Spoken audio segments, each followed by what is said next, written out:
the Wondering Mind podcast.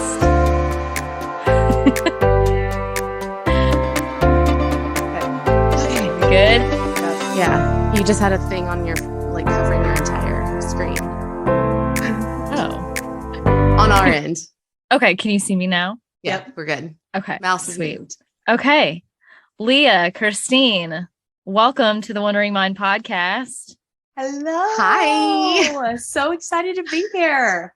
You're in the hot seat today. We were just talking about how you are like, this Oh. is so weird because you host your own podcast. Yeah. And so now the roles have reversed. No. Yeah. I told you I'm a little nervous. Like, I'm ready for what's coming at us. We're ready. We're ready. We're going to talk all about psychedelics and mental health today, which is what you all talk about on your podcast. Yes. Mhm. So this is your like comfort area. This is your niche. This is what you all do these days. Yeah. Yeah. So I'm super Absolutely. excited to talk about it because Leah, you've been on the show before. I have. It was That already like, 2 years ago. I was gonna say, when was that? I know, it was 2 years ago. It's crazy. And I Crazy. think the last time I was on, it was like right after my first psychedelic experience. Yep. And But so you we didn't didn't go talk into about that. it. Like Okay. we maybe talked about it after the show, after we stopped recording, maybe.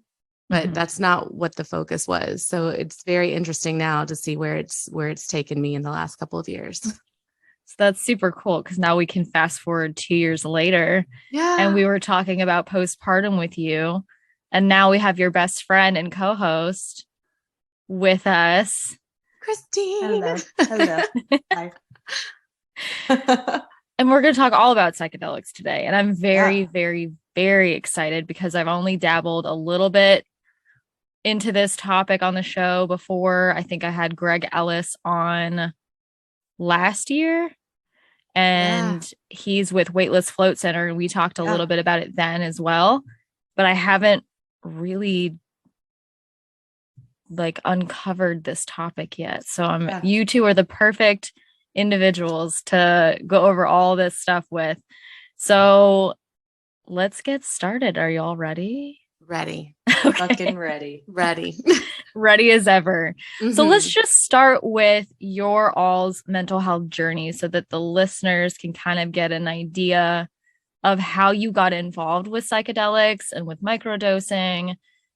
So let's start there. So do you all want to kind of just walk us through briefly your individual experiences leading up to getting to this point? Yeah. I think maybe I'll go first and then Yeah. you go. Yeah.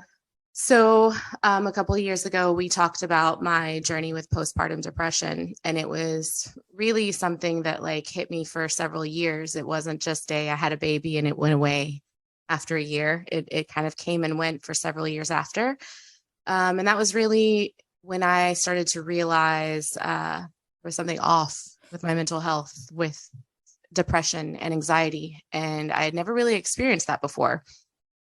So it's like, oh my God, this is what it's like. Like it's very different when you're experiencing it versus hearing someone else talking about it when you've never gone through it. So I started doing a little bit of digging, a little bit of rabbit holes, a lot of rabbit holes, and realized cannabis helped with anxiety. And up until that point, like I really hadn't dabbled much in that type of stuff since I became a mom. Like, you know, at this point it was like my oldest is 14 now. So like, oh, moms don't do that stuff. Yeah. I'm a mother now. I am not doing drugs. But I was desperate. And 3 kids in, I'm like, something has to give. I have to find something that's going to help. And medication just wasn't it for me. So, started the cannabis rabbit hole, really immersed myself in learning how it works on the brain and how it helps with anxiety and depression. And while it helped, and it really did, it helped tremendously, I was using it a lot because I was always anxious. So fast forward 2 years ago, I had my first psychedelic experience with psilocybin, aka magic mushrooms. And it was kind of life-changing for me. It showed me a lot of what was wrong. I was treating the symptoms of what was wrong. And while that worked, it wasn't really treating the cause. So after that, it kind of changed it changed my relationship with cannabis. I still smoke. I still will take an edible on a date night or a social night where I prefer not to be drinking. And I just don't do it all the time anymore because I don't need to. So Yeah, you don't use it as an escape. I'm not using it to escape anymore, or to treat a symptom, because those symptoms have kind of dissipated.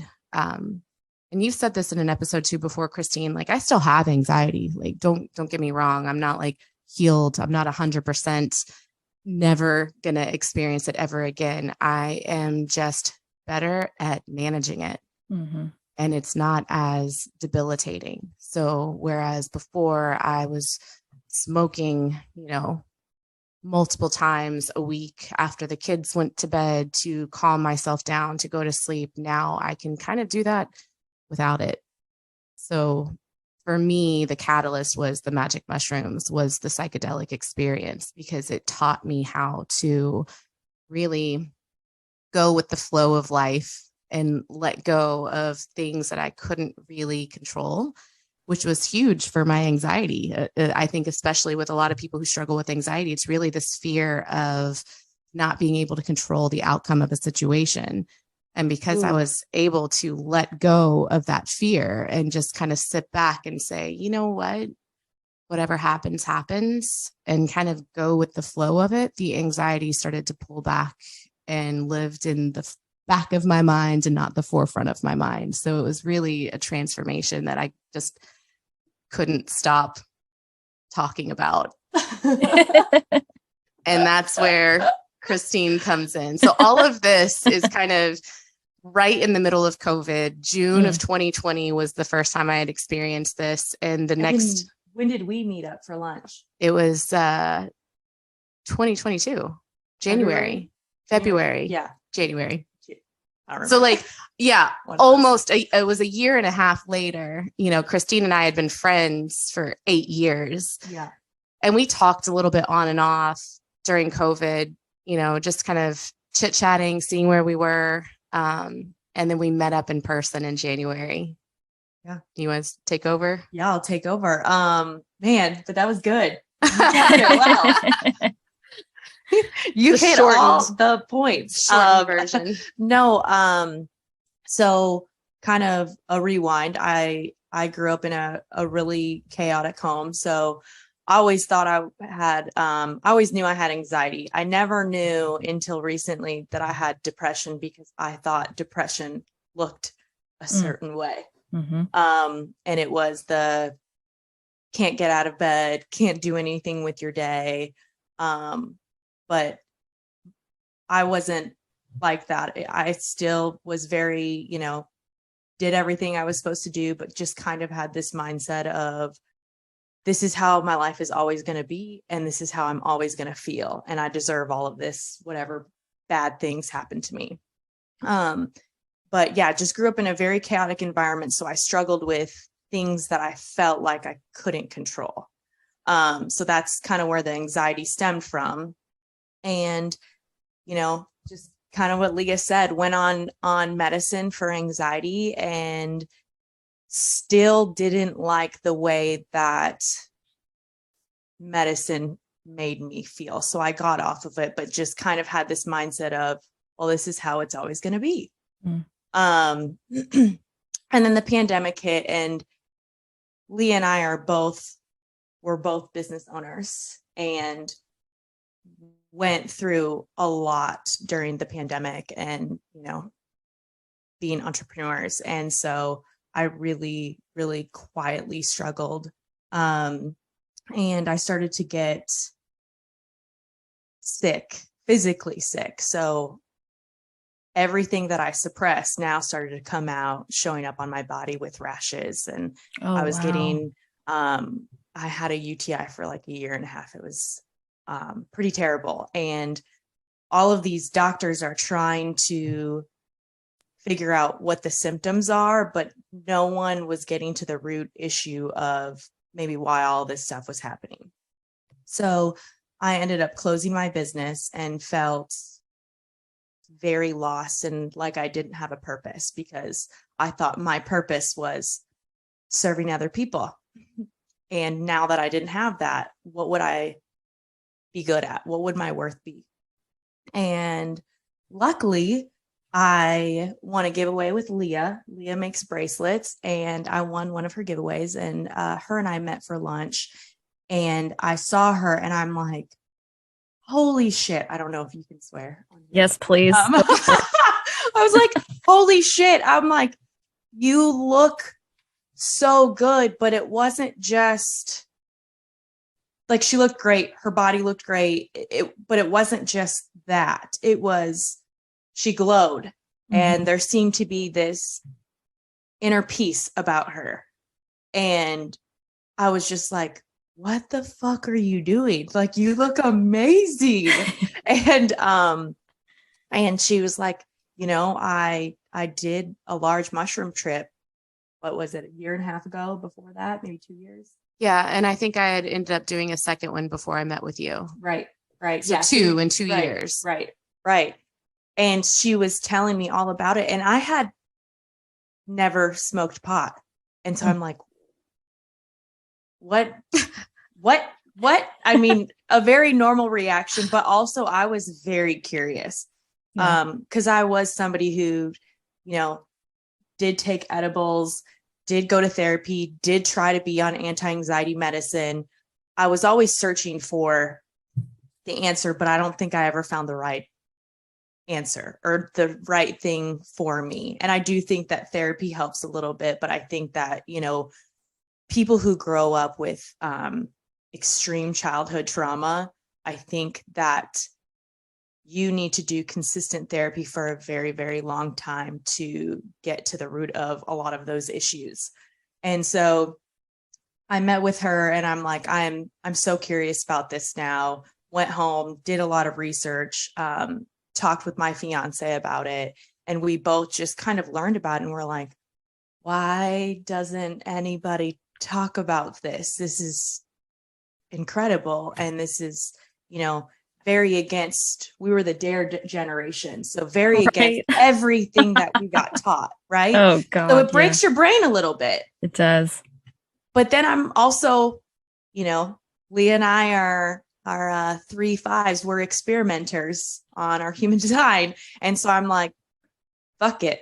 Why not? I've done everything else, and those things didn't necessarily like make me feel better. So what do I have to lose? And here we are now. And your lesson, like I want to go back a little bit, because I have done it. I have done 2 large, and when I say large, I mean like 5 and 6 gram doses. And I'm not saying anybody should do that. What is the typical starting dose? Oh, well, it depends on whether you want to just jump off the bridge like Christine and I did, right? Or yeah. you want to tiptoe in.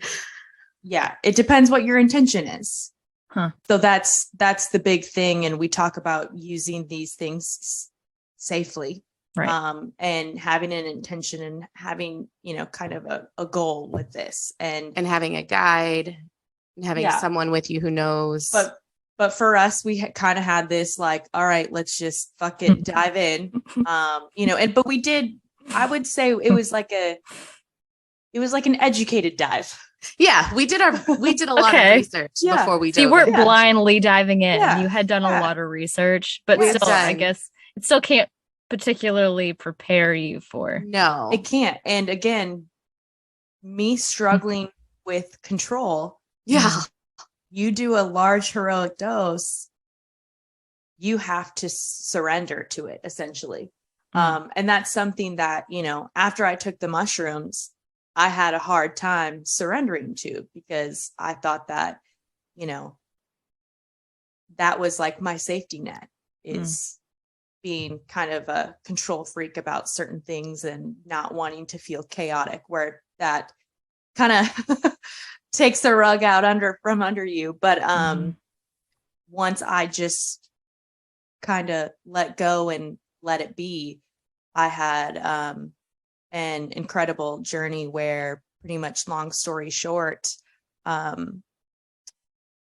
it put a lot of confidence in myself, and not needing reassurance or validation from others. So, being a kid who was grew up in an abusive home, wanting, parents to say that you're proud of me, but my journey was like, but you say it to yourself. Like, you parent yourself. Anything that you need, you can give it to yourself. You got this. And that was the message that kept saying over and over and over, like, you do it for yourself. You got this. Keep going. And it was, what's crazy about it, and I know people, if they've never done psychedelics or know anything about psychedelics, it's kind of like, what are you talking about? But it was this, hands down, probably the most profound moment of my life, where it really, like, I found this inner strength with myself that I didn't even realize that I had.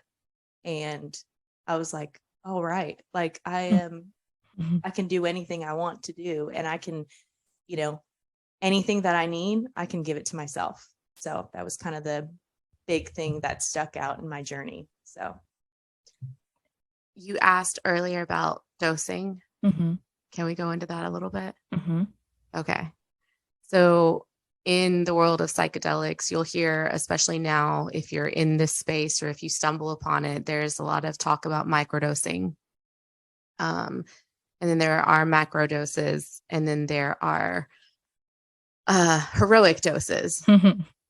So, and each one will do something very, very, very different. And this is why we are very big on educating yourself and doing this with someone who knows what to expect or how to help guide you in the right direction. Because if someone hands you a bottle of Tylenol and says, here, this will help with your headache, do you take the whole bottle? Right. Or do you follow the directions and, take it as needed? So I think a lot of people, because this is becoming mainstream and because this psychedelic renaissance is coming back, which, by the way, it's been happening since like the 50s and 60s. Right. So this was legal once Right. upon a time. But the research has been going on since like 1990. And it's just now, I think, taking a huge forefront in media because of COVID, because of mental health, because people are struggling and they're open about struggling and they're desperate for answers and they're desperate for help. And they're coming across these things that have been around for, 100 years, but the research is starting to really build up again. But I'm saying this because I'm like, this isn't a one size fit all. They're not made for everyone. You do have to be ready for the experience, and it's not a one thing will fix your life. Like, you have to be willing to do the work that comes afterwards. We talk a lot about intention beforehand. And then in the experience, how set and setting are really, really important, which is like where you are, who you're with, and how you're feeling. And being in that safe container really, really, really makes a huge difference. Like, you're not going to take a large dose at a music festival for the first time and being around a lot of people and a lot of energy. That's just going to really terrible. set you up for like a bad trip. Well, and what's funny is a lot of people that we talk to, just organic conversations about psychedelics. And a lot of people's first reaction is, oh, I did that back in college and I had a really, really bad trip. And I go, you're like, no shit. Well, and we both will say things like, oh, really? How much did you take? Right. I don't know. Where were you? I don't know. Party. Yeah. And it's like, again, there is a huge difference. Alcohol, for example, because everyone, we can get that concept. Right. There's a huge difference between, having a glass of wine at dinner and you're enjoying with your friends. And there's a difference between just going to the bar and ripping 15 shots, getting blackout drunk. The outcome is going to be very, very different. It's the same thing. with Yeah. psychedelics. Yeah. You should know what you're doing, and you shouldn't just do it blindly. And having an intention, and the intention could be going to a concert and having fun with your friends. But with that comes like a certain amount. With a that dose. comes a certain protocol. Yeah. And you have to follow the protocol. So it kind of goes back to like that good drug, bad drug thing. Mhm. Like there's really no such thing as a good drug or a bad drug, or a good thing or a bad thing. Like we make it that, Exactly.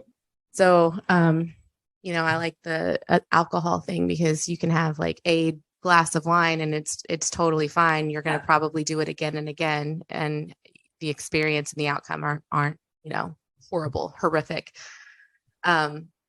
So the dosing is very important. And then another thing that we talk about is, all right, so what did I say? Intention behind it, like why you're doing it, the set and the setting during, and then afterwards is this integration process where you really, the word integrate means to become one.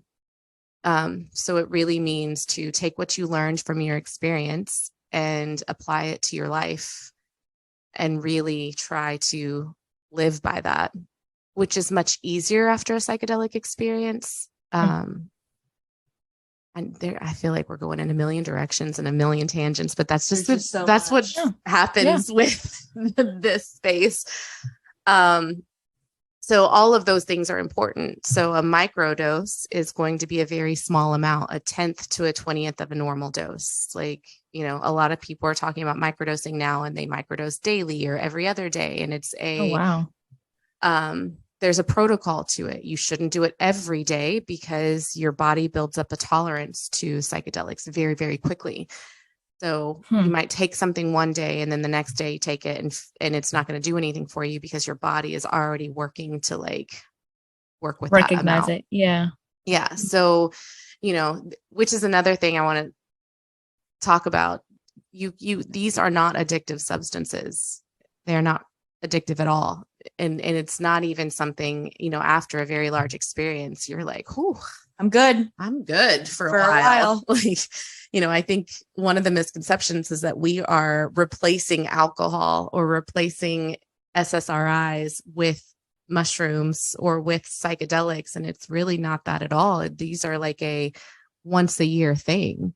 Sounds like this is not a Band-Aid. This is an actual part of the healing process that helps you work through your emotions versus just covering up the symptoms. This is actually taking you through your trauma. Yes. Oh, the mushrooms will show you your shit. They will put it right up at the forefront. So yeah. And sometimes that can be a little terrifying. And that's like a larger dose. I don't know that a microdose has ever done that for me, but a microdose is always helpful if I'm going through something stressful. Mm-hmm. So I'll return back to microdosing if I feel like I'm starting to spiral again, or if I feel like my anxiety is starting to bubble up and start to get worse. I'll be like, I really need to start microdosing again. So I'll microdose for a few weeks and done. Like, it's not every day, it's not daily, and it's not even, I just kind of do it as my body needs or as my mind needs.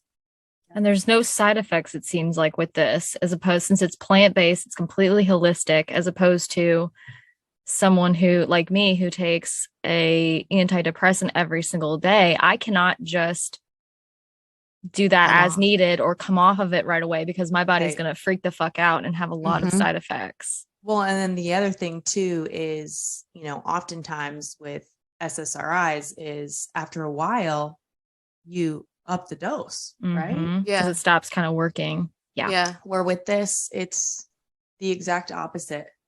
Like if it's, you want to have breaks in between. You're supposed to take breaks from this. Yeah. Like do less. Right. If you don't feel it working anymore, do less. Yeah. Instead of doing more, which is exactly And we could go down a big pharma rabbit hole there, but we don't have to do that, because that could be a whole episode in itself. But why would they want something that you would do less of that would work more? Right, because they want money. Right. Yeah. They want the consistency. Well, that's why big pharma doesn't want to invest in it. Oh, that's it right there. It's because I always wondered about that. I was like, why don't they just? Yeah. Why would you want to invest in people becoming better and healing? That is It's So a little, it makes you think a little bit. And psychedelics are not for everyone, but like, I think it's dependent on the person, and a person who is maybe wanting to change. And that's the big indicator. And not everyone wants to change, and that is okay. Right. But for me, I was desperate to not feel this way anymore. Yeah. And I knew that there was something else. And I was very much so had the intention of, whatever it showed me, I would change things in my life, because our brain likes patterns. Right. So growing up in abuse and chaos, even though I liked to control things, I often found myself in situations that were chaotic, and even with partners that were, questionably abusive. And so, once I got into a safe relationship and then I did this or whatever, it showed me a lot of these patterns, even though I wasn't in those situations, these patterns that I still had, that I was holding, that I had. Yeah. Because when I was a kid, I couldn't help those situations, but now I am an adult, and I realized how much I held myself back in so many ways. And it wasn't necessarily my fault, because I didn't even realize that I was doing it. But mushrooms kind of just put that all to the forefront on, like, I am now in charge of my own misery or happiness based on, the things I do and the mindset that I have, and, the patterns that I create in my life. And so am I going to change it, or am I not going to change it? And I'm like, well, fuck, I guess I better change it. Go ahead. No, go ahead. Well, you might even be about to answer this question. Is I kind of wanted to ask, like, how you all started to implement those changes. How did you actually integrate what you learned into your routine in your life?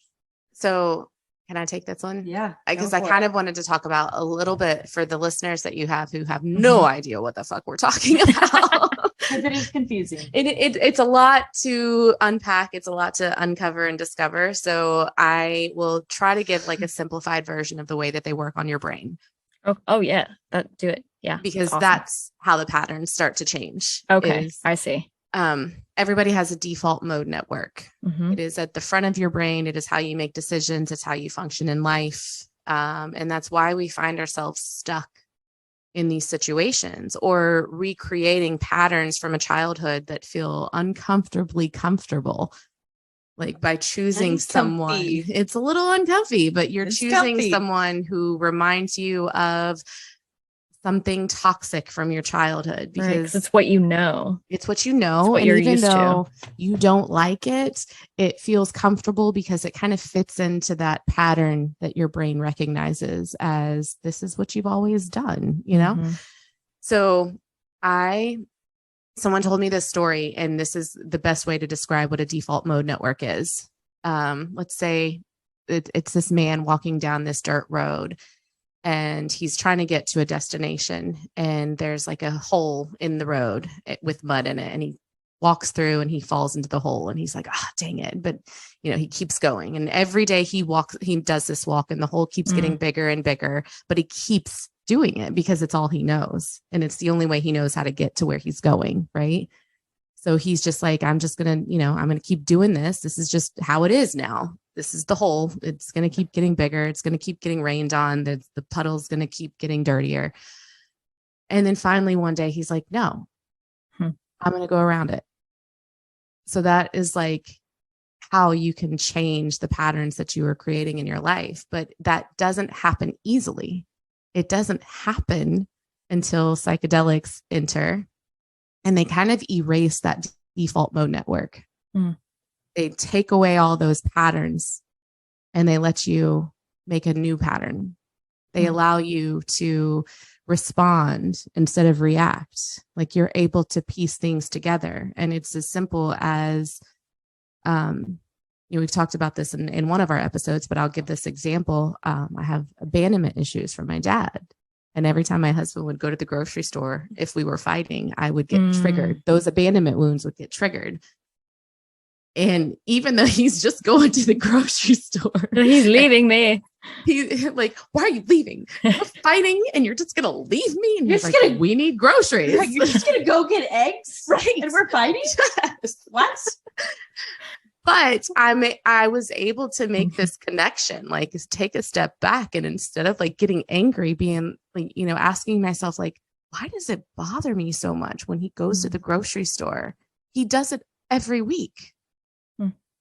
And it only bothers me when we're disconnected from each other. Like if we're like arguing over something, that's the only time it bothers me. Why? And then I was able to make that connection. Like, oh, it's because it feels like he is walking away. It feels like he's abandoning me, but that's not what's happening. Right. So I need to recenter and respond with reason. And I know he's coming back. You know, so it kind of allows me to create a different path. So do you do that in the moment? Like, are you able now to reason with yourself in that situation rather than spiral with the trigger? There's so much more awareness because we are a society. We are so disconnected to ourselves. So disconnected. It's bad. Yeah. Well, and you know, when we think it's someone else's fault. Right. Like I would never look at that situation and think that it was me and not him. I would be like, you're the one leaving. Right. And not without realizing like, oh, our society always wants to point the fingers. Yeah. Other directions. And that's kind of what I mean, where the mushrooms show you your shit. But are you ready to see it? Yeah. Most people aren't, and that's the problem. Right. That is the fucking problem. Yeah. Yeah. They're one not. of the things we've said before. You've said this about your first experience. Like you were afraid of what was going to come up, about the things that it was going to show you from people in your past. And I had to like reassure you. I was like, this isn't going to be about anybody else. You think it is. Like you think it's going to be about, you know, something that happened to you that was traumatic, you know, 15, 20 years ago, and that's going to come up and it's going to be this other person. But in our experiences, it was never that. It was about us. It was not about what other people were doing to us. It was about how we were responding to those things and how we are able to take the control back and respond to them differently now. Isn't that wild how we think we have the control when we're like, you know what I mean? When that default, it's like we always go through, like so many people that are anxious feel like they have the control if they live in that state, because again, it's their default. It's all they know. So it's not necessarily their fault. But then when you do something like this, or you do a lot of inner work, and then you realize you were never in control, and really, you never really are. No.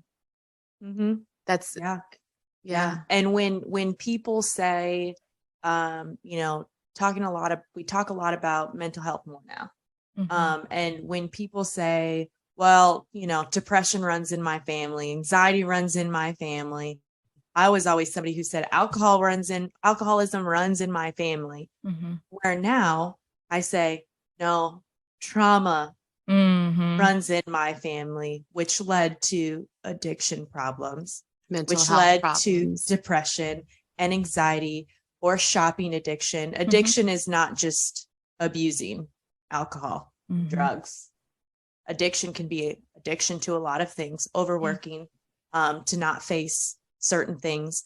I mean, a lot of us do it. I was somebody who did it, but mushrooms have just made me so aware and in tune with myself and my feelings. And I think, you know, a little bit of anxiety is necessary. I think, you know, dangerous situations shows you where your fear is. Yeah. And I think, you know, it's a way to try to protect you, your body protecting you. But also when I feel anxiety coming on now, or, you know, depression coming on now, I'm so much more aware of it to like before it happens, to do the needed things that I need to do before it gets to the point where like it does get bad. Where before I was so out of tune with myself, they just happened and I just didn't know what was going on or what was happening. Where it's now I'm like, I feel this coming on a little bit. And so, maybe I need to get back to journaling more or get back to microdosing or, do the things that I need to do to make me feel kind of more at peace. Yeah. Or Oh, go ahead.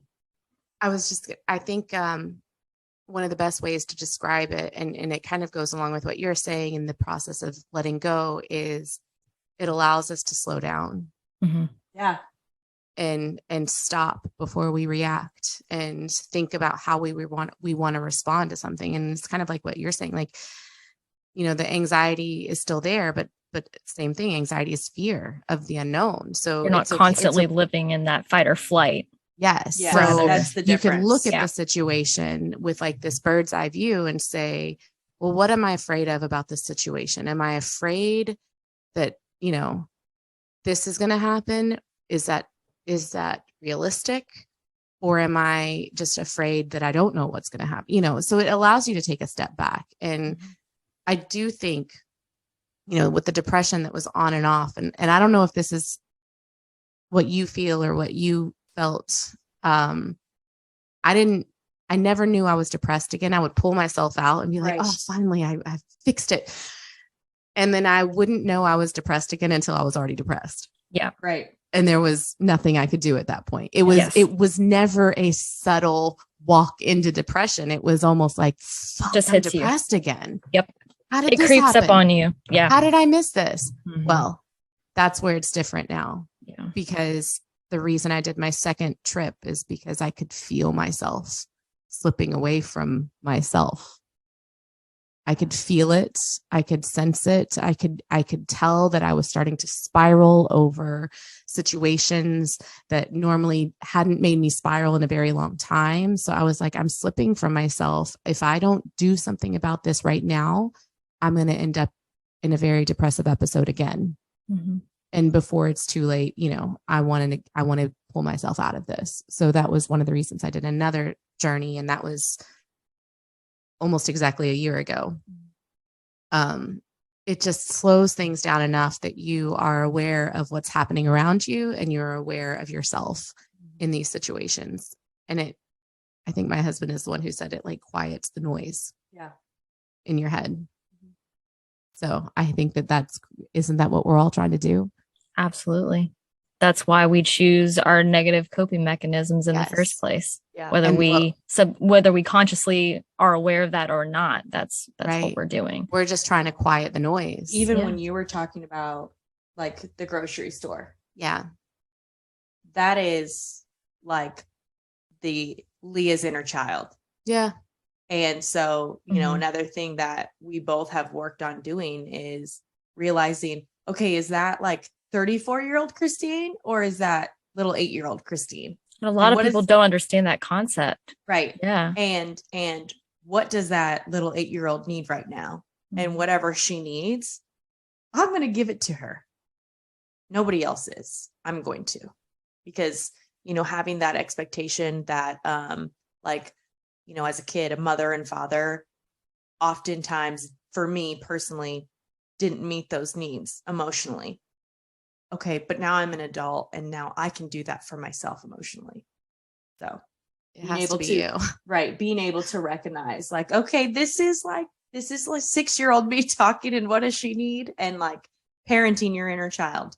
So what's really hard about that though, and I think why a lot of people struggle with doing that, because I still struggle with it sometimes, parenting that inner child it seems really unfair. Mm-hmm. Because you're like, but I didn't do this to me. I'm not the one who left my needs unmet. And why am I the one who has to do it now? But I think through psychedelics and through the work that I've done over the last 2.5 years, it's been, but it gets to be me. You're the one breaking it. Are a lot of people who are stuck in that. I'm not going to do it.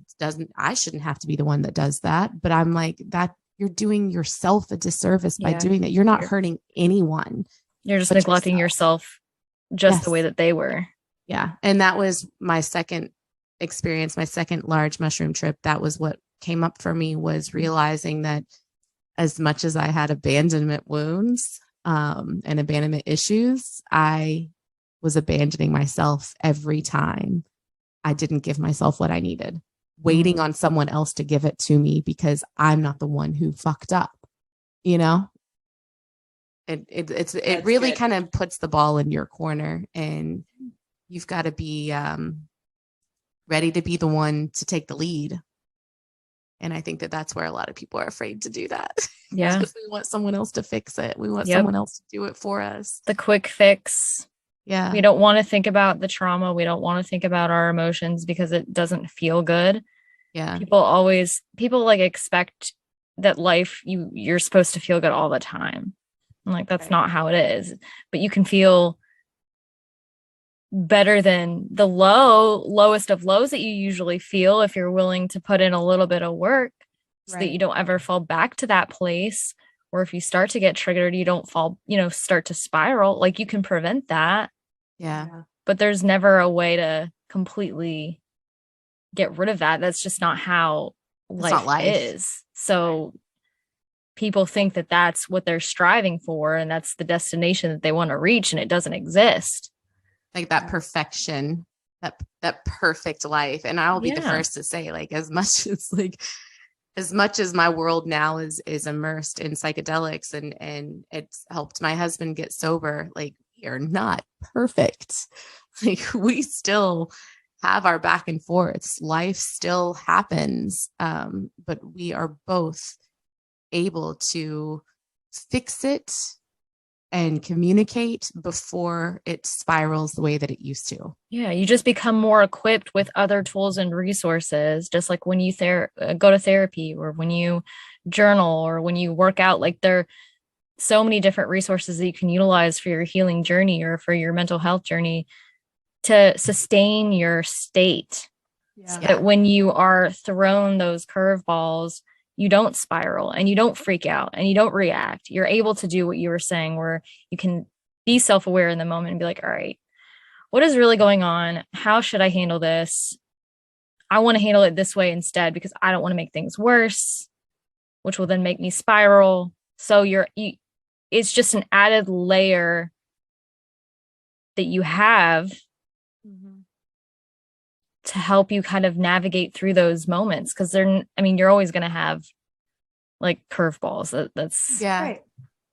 When I just thought of a different way, like, everybody has their like toolbox that they go to. And for a very long time, my toolbox was weed. Yeah.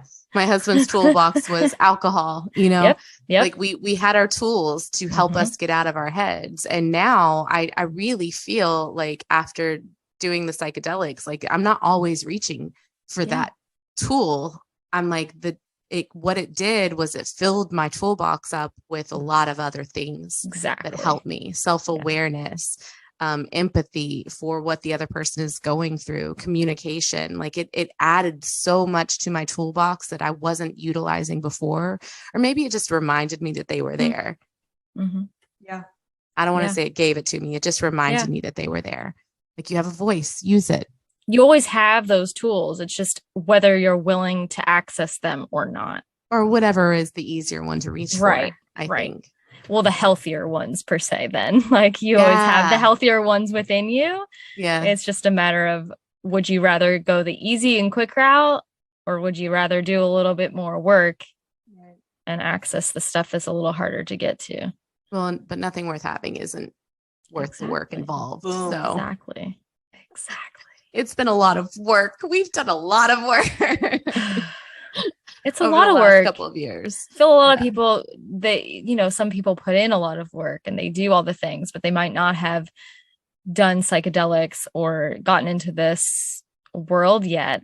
They continue to kind of fall back into that default often. That's me. Like, that's what happens to me a lot. And it gets really discouraging. And I think that's where the issue with pharmaceuticals comes in, and just like the default mindset and our culture continuously pushing these other narratives that they deem healthy and they're really not healthy, and that they deem normal and they're really not normal. And it just makes it that much more difficult for folks to break through, have their breakthrough moments, and allow other people to shift their perspective and be more open-minded. I think that's the biggest issue, is people are just not as open-minded to the things that, again, they're not used to or they don't know enough about. Especially, like, it just all goes back to the default mindset. They're used to what they know. They're comfortable with, even if they don't like it, they're just going to stick to that route because it's what they know. Yeah, it's what we got taught. And a little fun fact is we're 1 out of 2 countries that allows commercials, big pharma commercials. Like, it gets pushed down our throat for a reason. And the other country is New Zealand, but they have much heavier restrictions on pharmaceuticals than what we do. I even sent Leah, I sent you a video the other day. It was a sponsored ad that showed up on TikTok, and it was get diagnosed in under a minute for ADHD and get on medicine. Wow. I want to say something to that. Yeah. Because with all of our rabbit holes and, in our podcast, we talk to a lot of professionals in this space, researchers and psychotherapists and doctors who all work in the psychedelic medicine world. So we're not just coming at you with like 2, girls who just like to party, like doing some stuff.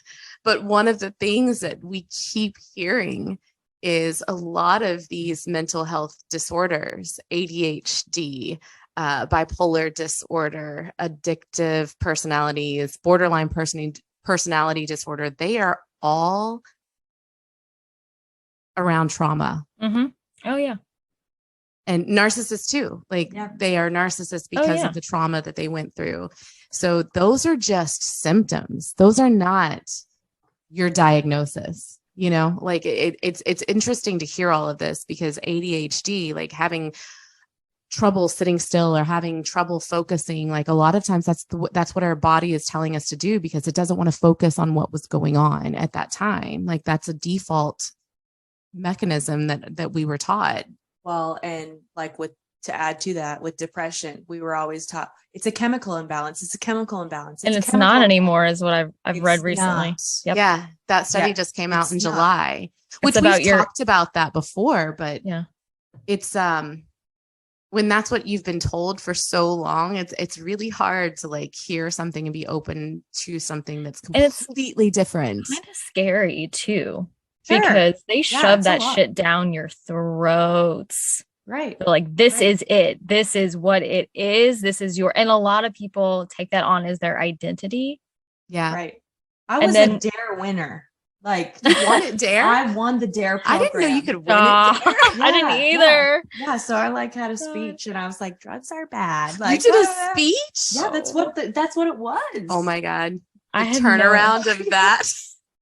Complete 180. Yeah.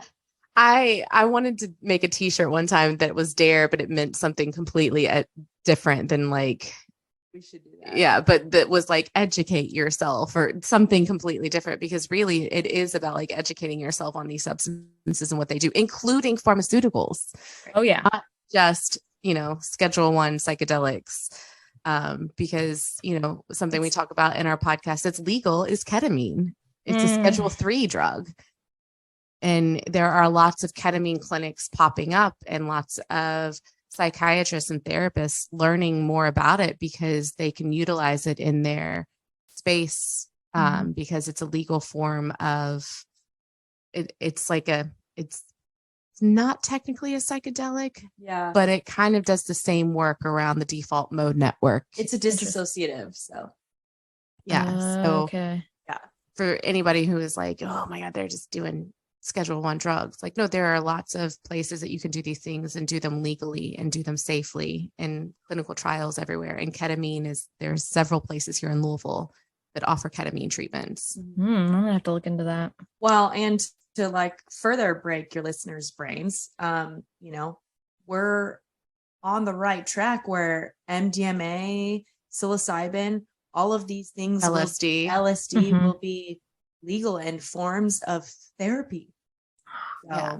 That's amazing. Yeah. Very close. Yeah, we're very, very, very close. So what I'm gathering, because I've just learned a lot, you just broke my brain a little bit. And I'm acting like I'm not like surprised, but I'm like, fuck, wow, okay. It all makes so much sense. Everything you're saying, it's all clicking for me right now. And I'm just like, it all makes so much sense. Because I've always known that everything stems from trauma, but I was always, and now I'm starting to wonder, like, so all these mental illnesses, these diagnoses, it's all trauma processed and stored in the body. Yeah. And people can diagnose it and call it genetic, because if your family member who who hasn't processed their trauma from their family member, then it just continues to store in the body and in the brain. And that's how things are wired. But it doesn't mean that it can't change.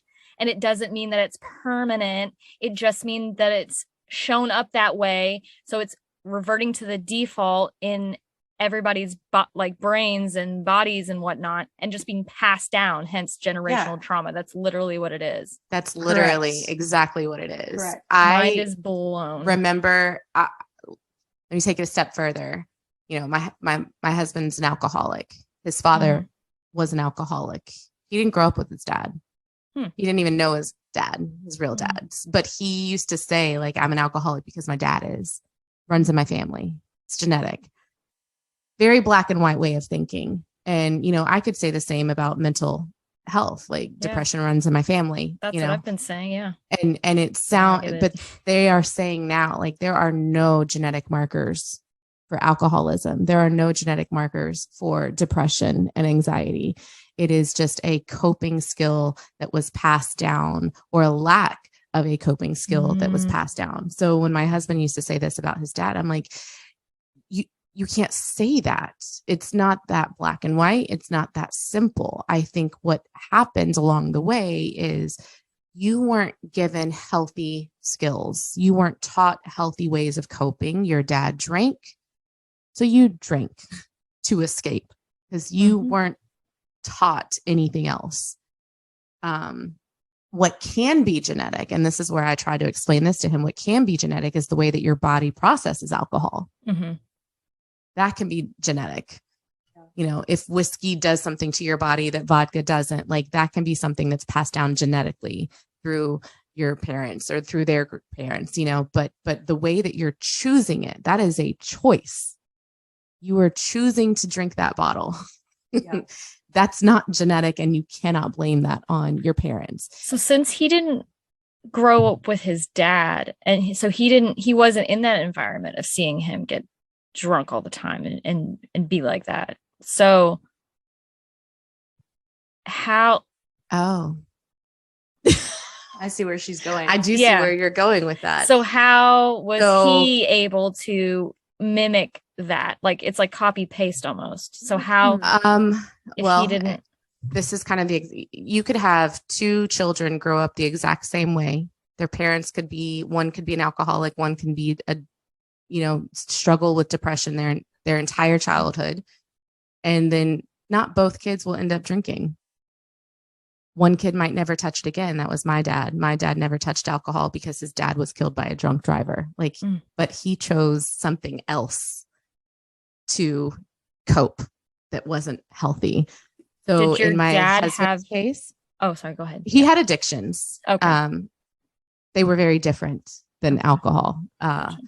Went to rehab for a sex addiction.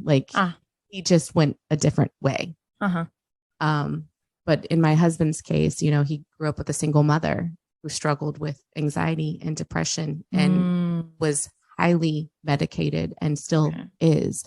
So doesn't process feelings, doesn't talk emotions, doesn't know how to support someone who is struggling emotionally. So he went to alcohol, which makes sense, to cope. Because he didn't know how to healthily process his emotions. He didn't know how to communicate his emotions or what he was feeling. So even though he didn't grow up with his dad, or see that behavior, it was all he knew. He didn't know what else to do. Mm-hmm. Well, and I think about, so many of our parents told us, like, suck it up, Suck it up.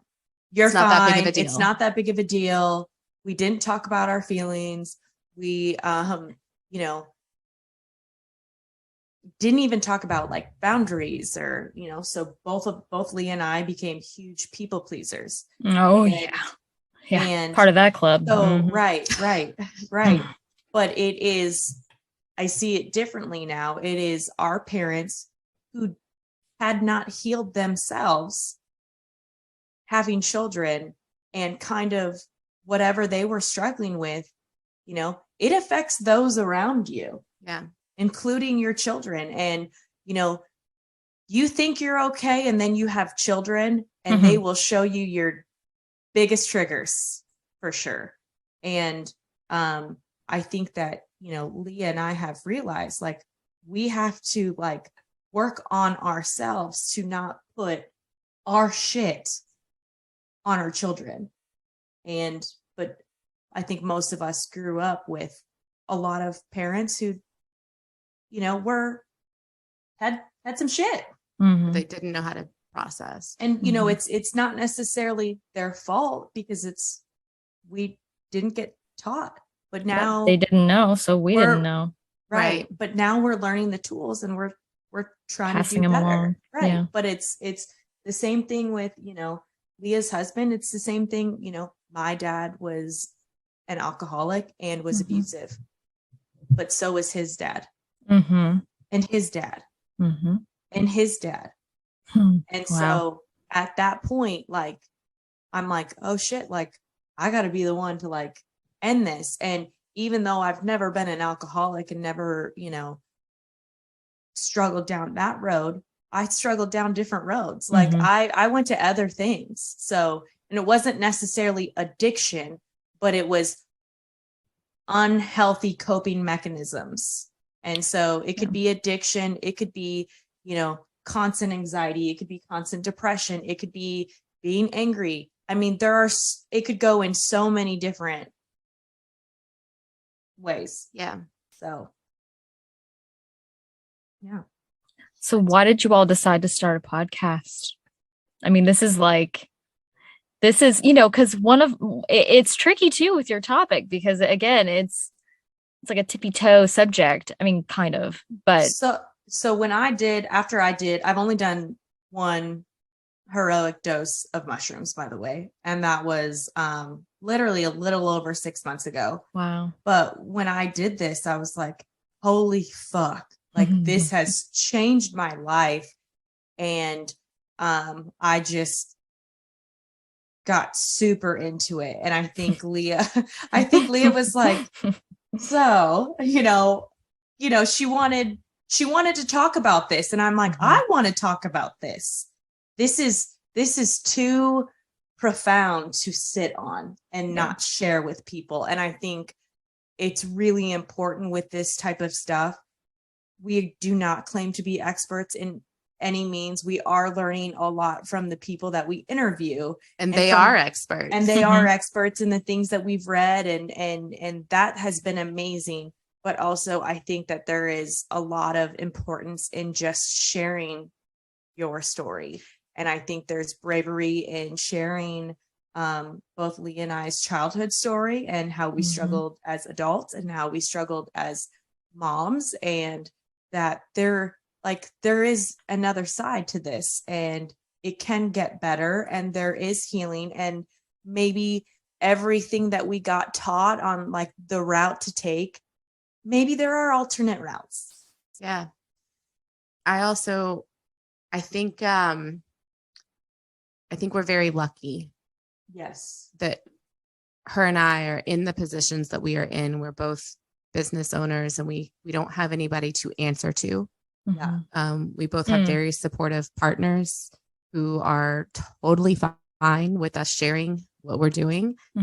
But what is incredible, and this just goes to show how this is so stigmatized. You know, we've interviewed people before who don't want to share their face or their I've name. seen that. Yeah, you blurred them out. Yeah, because that's so awful. of their careers, or they had family who wouldn't understand. And so we recognize that by being in the position that we are in, we're in a position of power to speak on it without repercussions. And not everybody is able to do that. There are so many people out there who have experienced these medicines in such a profound way, and they can't talk about it. Or, you know, let's rewind, you know, Aaron Rodgers doing ayahuasca.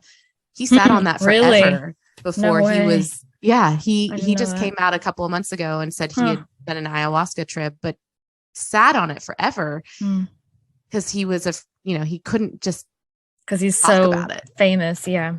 Well, and we're very lucky, but we've still been met with like resistance. And, you know, a lot of our closest friends and family, we talk about it with them or even try to talk about it. And they're like, nah, no, I don't want to know you. Or I don't want to know that. I don't want to go into that. It's all like because they're feeding into the past stereotypes of. Well, and here's the other thing. We've changed.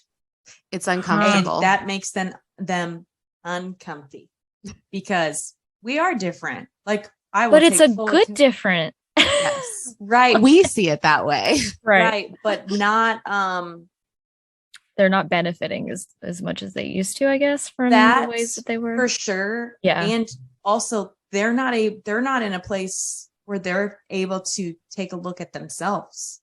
And so we are a giant mirror for that. Talking about unapologetically about trauma and how we struggled, and, you know, talking very openly about all of the things that we talk about. It makes them uncomfortable. You know, we've lost friendships because people are like, I cannot be your friend while you're microdosing and stuff. You're doing drugs. You are doing drugs, which I'm like, you probably are too. Are you doing pharmaceuticals? Yeah. Those are drugs too. But here's another point to add to that. You drink coffee. That's a drug. Literally. That's a drug. It's not good for you either. You drink alcohol. That's a neurotoxic substance. That kills a shit ton of people every year. Yeah. So it's really just about, we want to educate people. We want to break their brains a little bit. Yeah. That's where I like it. That's where growth is, like where you're feeling resistance.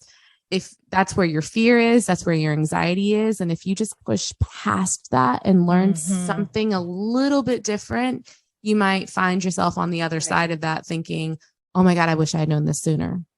Hence, See You on the Other Side podcast. Right. And we are not saying like, hey, you know what? Go take 5 grams of mushrooms. No, right. Of course. But there is also nothing wrong with learning something new and educating yourself about something. It doesn't make it bad. And just makes you smarter. That's right. it. But there's still that fear there. Yeah. But that fear there, it's just, you know, where does that coming from? Right. Where does that stem from? So, because if there's fear about learning, then you got a lot to ask yourself about. You're like, what the fuck? Well, and what I'm finding very interesting in talking about this, we've talked about getting stuck, ruminating, spiraling. You know, when you know that that's what happens to you, when you know that you're feeling stuck, but you don't want to do anything to get unstuck, or you're resisting learning information, you know, just that resistance, you have to be like, well, I'm feeling stuck because I'm resisting. Right.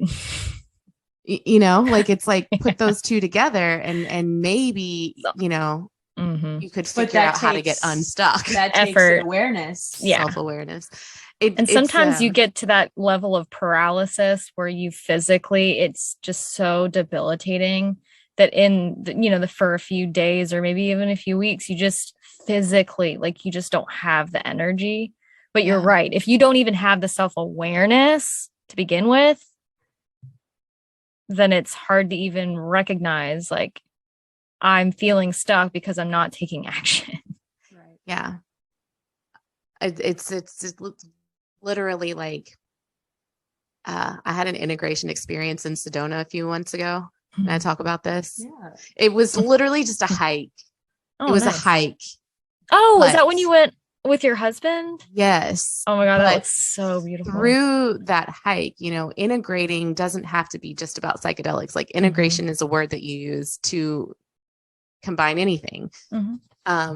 You know, we're doing this hike and we get to the top and I was so emotional because I was looking at how far we had come, literally and figuratively, and being like, holy shit, I can't believe we got here. But then also recognizing that like we didn't hike the entire way nonstop. We stopped, we took breaks, and I was having all of these realizations like this is about life. This is about, you know, when you're feeling stuck, when you're feeling depressed, like it is okay to take the time to stop and take a break from doing the work because the work was tiring. It is totally fine to sit here and enjoy the view for a little bit. And then with the right support, which in this instance, it was my husband, we'd be like, all right, you ready to keep going? We're going to keep going. And then we would go another, you know, I don't know, however many feet, like 100 feet, and then be like, all right, I need a break again. Let's take a break. Let's sit in the shade for a minute. Let's drink some water. Let's eat this, you know, snack bar. But realizing at the top that that's really what the journey is about, like is taking these breaks when needed. Growth is not, it's heavy. It's hard. It's really hard work. It doesn't ever get any easier. Right. It's still always going to be there. But I do feel like the more you do it, you're like, okay, but I know that there's something on the other side of this. So this time when I take a break, I'm going to take less of a break, you know? And to me, that was those kind of like sitting in bed, because I get that. I've been there. I've done that. I've been that depressed where I don't want to do anything. I'm not motivated to do anything. And, you know, you see those memes that's like, if all you did was get out of bed today, you're doing great. And I'm like, yeah, you are, but you can't sit there forever. You can't stay stuck because the destination is you got to keep going, but take those breaks when necessary. That was an integration process for me. That hike was super emotional because I'm like up at the top crying and looking at like just life and realizing like we've taken the breaks when necessary. We've pushed each other when necessary, you know, we've supported each other when necessary. And I don't know, it was an incredibly beautiful integration experience for me. And knowing that it's okay to not be okay sometimes. Yeah. I like how you said sometimes though. You know what I mean? Because you don't want to stay in it. Right.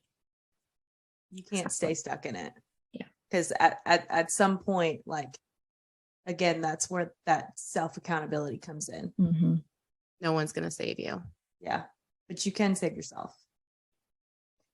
Can we rewind a little bit? Yes. About the dosing?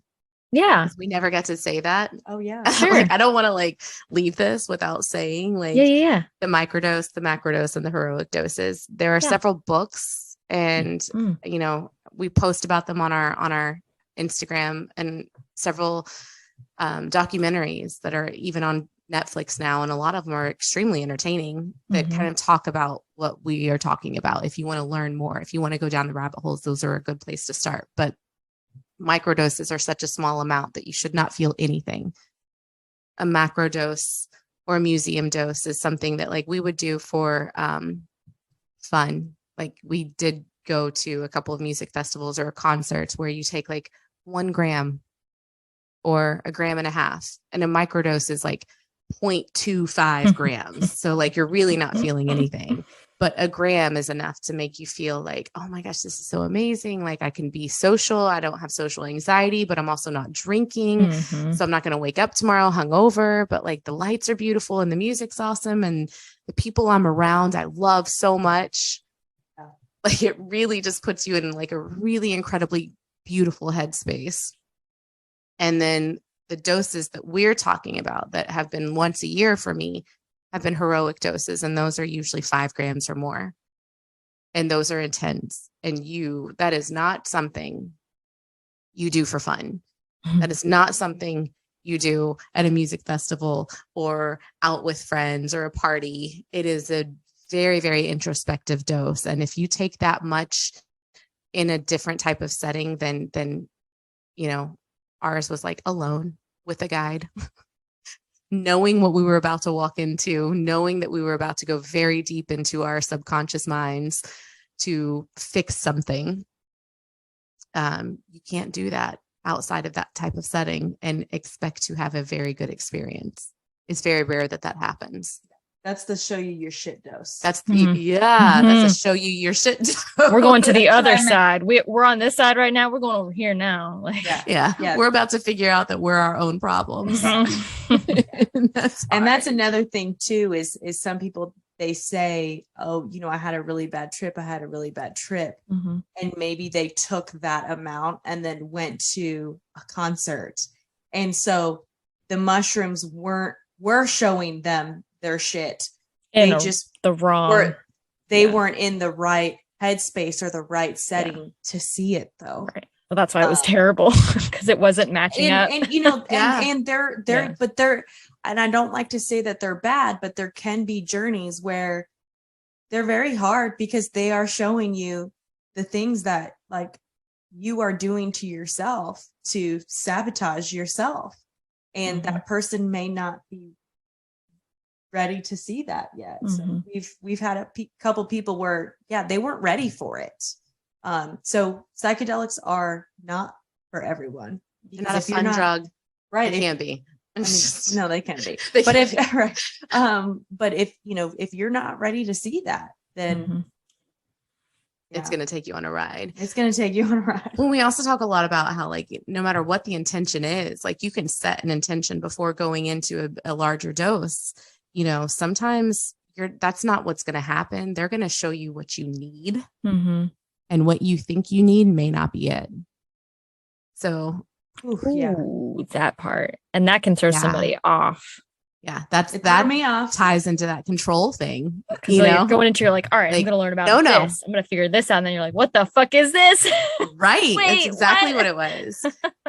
Not what I expected. Yeah. And so that's the hard part, is kind of letting go and surrendering. Which that was both of our intentions, is to let go. And what I thought it was but was let go of, you know, the things that people did to me, but it was so much more and so much deeper than that. Right. I mean, it's never just that simple. No. Yeah. No. Okay, that was my little tangent, my little side tangent, just in case we have some, like, you know, crazy people out there who are like, all right, I'm going to go do 5 dried grams. No, don't. Also, speaking of ways to not use it, I was speaking to someone who's actually been on your show before, and she said that Molly from Embody, she's my massage therapist. Yes, I love Molly. She is the best and the greatest. We were having a discussion before one of my sessions a few weeks ago, and she had mentioned that, because I was like, I really want to do this. I think it would be so beneficial. And she was like, but are you on medication right now? And I was like, yes, I'm on Vyvanse. And at the time I was on Psychedelics. Now I'm on Prestique. And she was like, well, that's another thing that people don't know that they need to know, is that if you're going to do, I assume, any of it at any level, you should not be on anything else. So I learned that lesson the hard way. Not through me, but through a friend that I was trip sitting for, because really, what's the worst that could happen? Oh, so you were helping guide them, and then oh God, wow. However, no. We did our research beforehand, and it was kind of like it says here that, like, it's not nothing bad would happen. It would just kind of be like, it would be counterintuitive. And that is kind of what happened. Like, it was a 5-gram trip and nothing.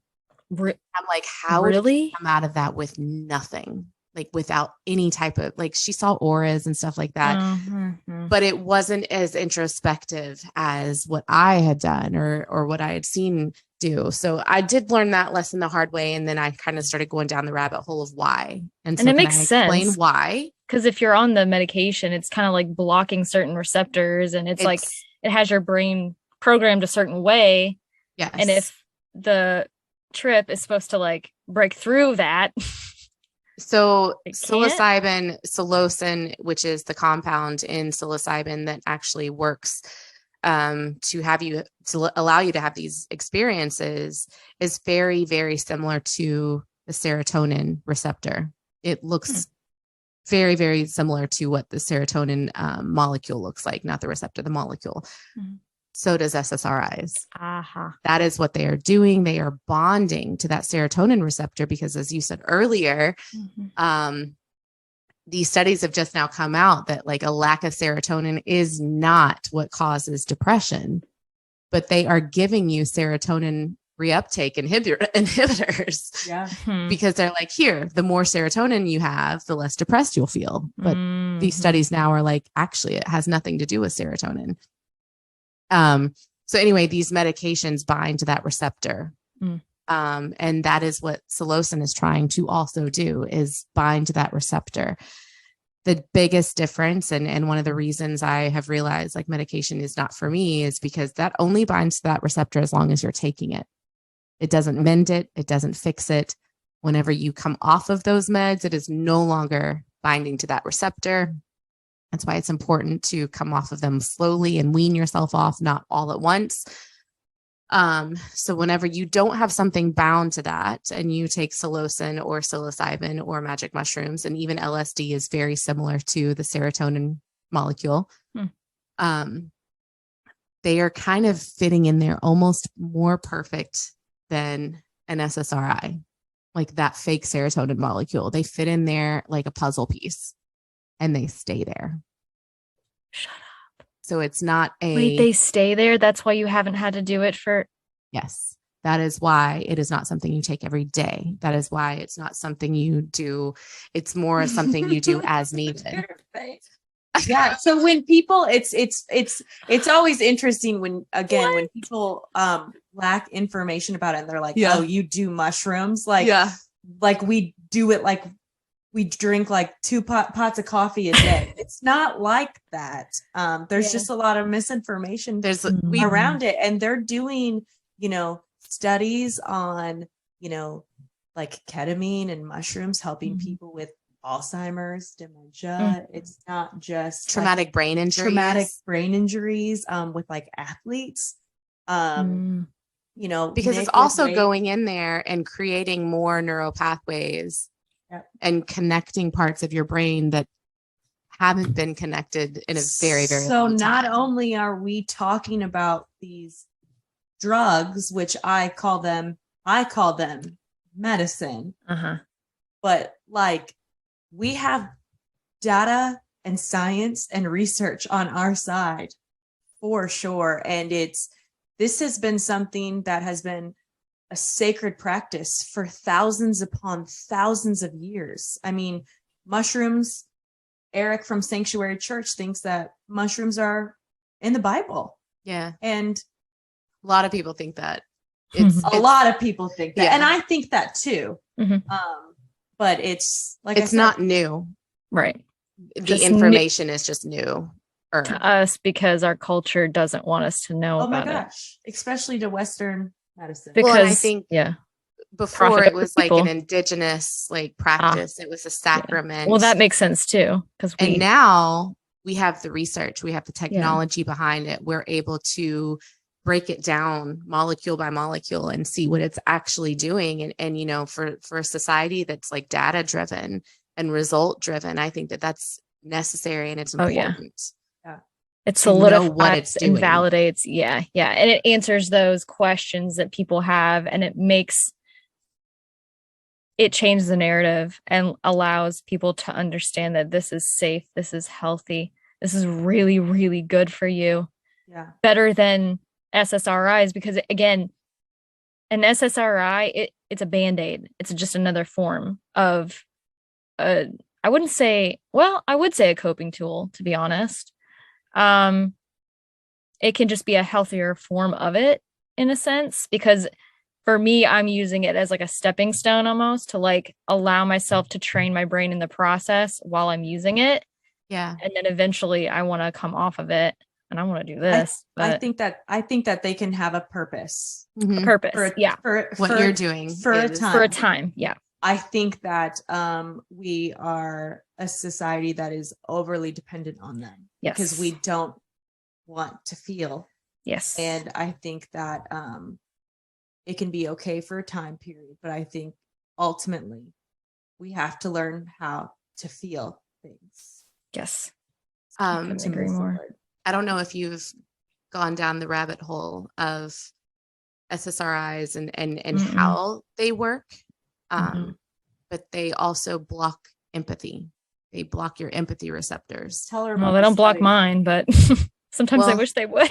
They do on a level that so they used to do these studies, and what they would do is study people who were depressed and on SSRIs and study people who weren't, and show them these videos and say, you know, does that make you feel bad for the people? And of course the people were like, well, yeah, it makes me feel bad. And the people who were depressed were like, no, I mean, it sucks, but I don't feel it.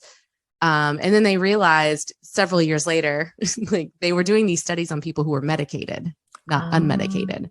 So they did another study, about 10 years ago? And they studied people who were on SSRIs and people who weren't, and did the same study. Like, let me show you these videos, medicated and unmedicated. And they realized that SSRIs block parts of your empathy receptors. Actually, now that you're saying that, I do experience that. But that's how they help you. You feel better because you're not taking on other people's shit on top of your own. And it does help. But that was one of the reasons Christine and I did them, and they didn't work for us because as empaths, our empathy receptors are like, and when we weren't feeling that, like when I was watching a movie and not crying, I was like, what the fuck is wrong with me?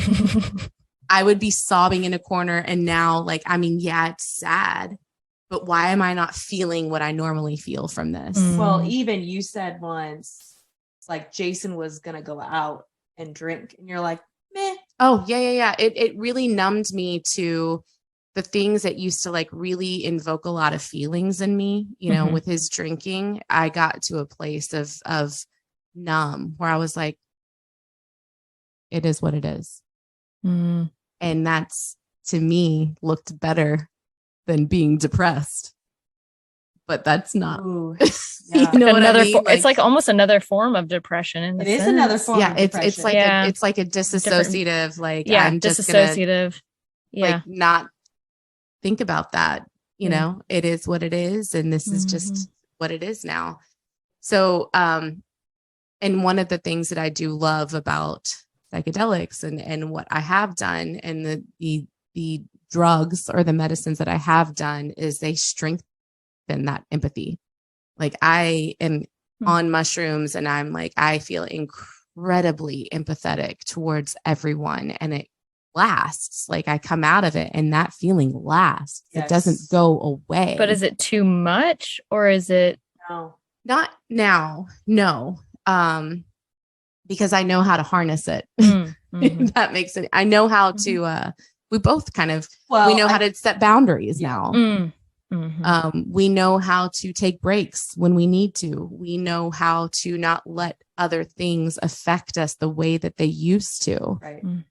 It's given me a lot more compassion for other people, even like having an abusive father, but having compassion for him because he was also abused, and he was an addict because he was hurting, where before I was just mad because he was an alcoholic.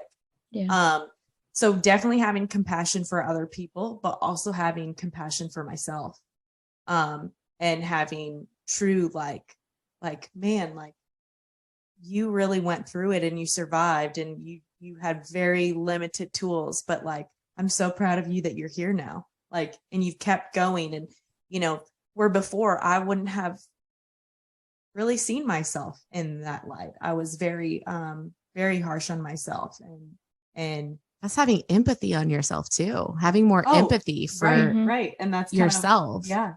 Like, learning to actually really love yourself. And I know that's something that we often talk about, but almost like I will like talk to myself like, man, I'm like so proud of you. I'm so proud of you and how far you've come, and you know, the things that you've been through and you've survived and you're here now. And also like realizing that who I am now as an adult was who I needed as a child and I never had, which is a really crazy thing, like 360, 180, I don't even know. Whatever. One of those numbers. A big deal. One of those full circle moments. Yeah. Yeah. But yeah, I mean, I think it does bring more awareness and more feelings, but those aren't necessarily bad. I think we're scared to feel, and I think we should feel those feelings. And like what Leah said, obviously learn how to harness it, but that came with like, oh, I love myself, so I'm actually going to hold these boundaries because I love me. Yeah. And it's also, I'm not doing it to hurt you. I'm doing it to heal me. Oftentimes we take things very, very personally, but almost always they're not personal. Like literally never. And so I think too, with us changing, people took that personally. And again, it is, I am not doing it to hurt you. I am doing it to heal me. So those boundaries or us sharing our stories, we're doing it to help us. And that's it. Yeah. Thank you all so much for coming on today. We could literally, I could sit here and just talk with you for another like 3-4 hours. I mean, it's a lot to unpack. It's a lot to unpack, but it's fascinating. It is fascinating. And we're fascinating. Like not me and Leah. I mean, we are, but like all of us are. Yes, you are. Humans are fascinating. And I don't think that we always live up to our true potential. And I think that it's time that we see that in ourselves and we heal ourselves. Work on that. Yeah. Get to the other side. Get to the other side of it. Yeah. So I think if anybody's listening to this and they want to start going down the rabbit holes, like, can I like say a few shows? Absolutely. To help get them started. Books, whatever you want to. Yeah. I think the easiest thing is shows. Okay. Books are like they're for the dig deep, the giant rabbit holers like us. if you want some books, just DM us. Yeah, we got lots of books. But some of the shows, and one of the first shows that you watched was Fantastic Fungi on Netflix. How to Change Your Mind, also on Netflix. And Michael Pollan, who did How to Change Your Mind, also wrote a book, How to Change Your Mind, that I read 2 years ago. That one was a big one, but it's easier to watch the show. Much easier. The book is a lot. So Fantastic Fungi, How to Change Your Mind. And then for something really fun, Have a Good Trip on Netflix. That one has a lot of comedians and celebrities talking about their experiences, but it's funny. It's easy to watch, but also kind of goes into the history of psychedelics. And I think that that's important to know too. And I think too, there is a Goop episode. Is it Goop? Oh yeah, Goop Lab. Goop Lab. With Gwyneth Paltrow. She takes her employees to do a psilocybin retreat in Costa Rica. No way. Costa Rica. So then that way you can kind of see like how people are experiencing it, how it goes. So they filmed it. Where's that? Is it on YouTube or? It's on Netflix. The Goop Lab is it's like episode 5, possibly 5. She has like several episodes and they're all on different things, but one is specifically about psilocybin. Yeah. So there's lots of, but I swear to God, like when you watch one of them, that's going to like poke a hole in your bubble and you're going to be like, what is happening? But I don't think it's bad. I think everyone should break their brain a little bit. Yeah. There's nothing, doesn't mean you have to go do anything, but there's nothing wrong with learning new information. Yeah. Broadening your horizons. Yeah. And our Instagram and our podcast. Yeah. So our podcast is See You on the Other Side podcast. And so our Instagram is the same thing. See You on the Other Side podcast. Yeah. So yeah, I think that's it. It's weird being on the other side of this. I'm like, what are we supposed to be doing? You're like, what do I do now? Well, y'all, you broke my brain a couple times today. And it also, before we wrap up, this conversation, and even when we had our pre-interview, every time I talk to you all or like listen to your show, it reminds me that like I've kind of done some of this work like on my own without the trip. Totally. And that's kind of fucking crazy to me. You should be proud of yourself. And again, there are other ways to get there besides doing psychedelics. But I think the point is taking the time to do the inner work. And so, you can get there you can have a psychedelic experience doing a breathwork session. Let me just say actually, I did do that. I went to the Salt Cave a few weeks ago and I did their 10-minute breathwork session. It was fucking insane. Wild. My whole body went numb and I was just like laying there. Leah and I both cried. Yeah. Oh man, it was so cool. The closest thing I've ever had to a psychedelic experience without taking psychedelics was an hour-long breathwork session. Yeah, I haven't done that one yet. And it because even the 10-minute one, we did the 10-minute one, and even the 10-minute one, I was like, oh shit, that kind of felt like mushrooms. And then you do an hour long, and I'm like, yeah, that was a trip. I went on a journey. I was flying in the cosmos, and I did some really deep work. Wow. And healed something traumatic that I hadn't thought about in like 11 years. So we talk about that on the podcast too. Like, it's not just psychedelics. Like there are other ways of getting there. And what I want to say, I'm first off, super proud of you for doing a lot of this work already. Yeah. And we also say, psychedelics are not a quick fix. And I think it's important to have an understanding of what that means to do the work.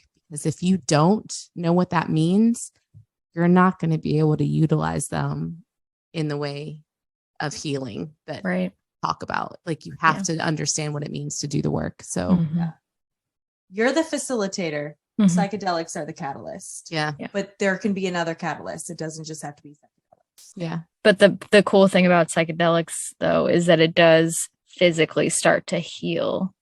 Oh, they're fucking cool. Brain. They're super fucking cool. You can't do that on your own. Like, I think the biggest takeaway out of all of these modalities is anything that helps you get into your subconscious brain. Because that's where everything is stored. That's like your filing cabinet. So anything you can take or do, breath work, yoga, meditation.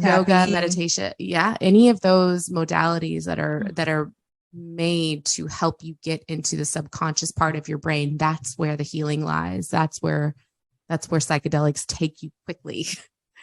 So it's a lot of inner work for sure.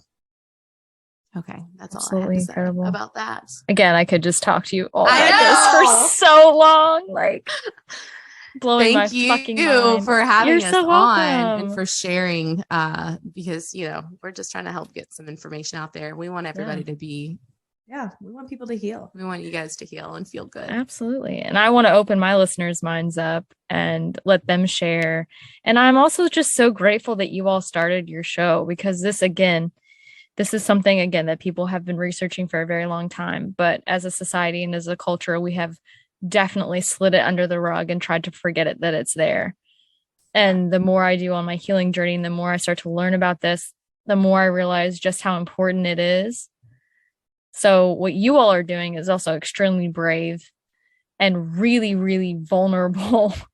So thank you all for coming on and sharing some of your stories and educating the listeners, because it's not easy to do, but it's very important. So thank you. Thank you.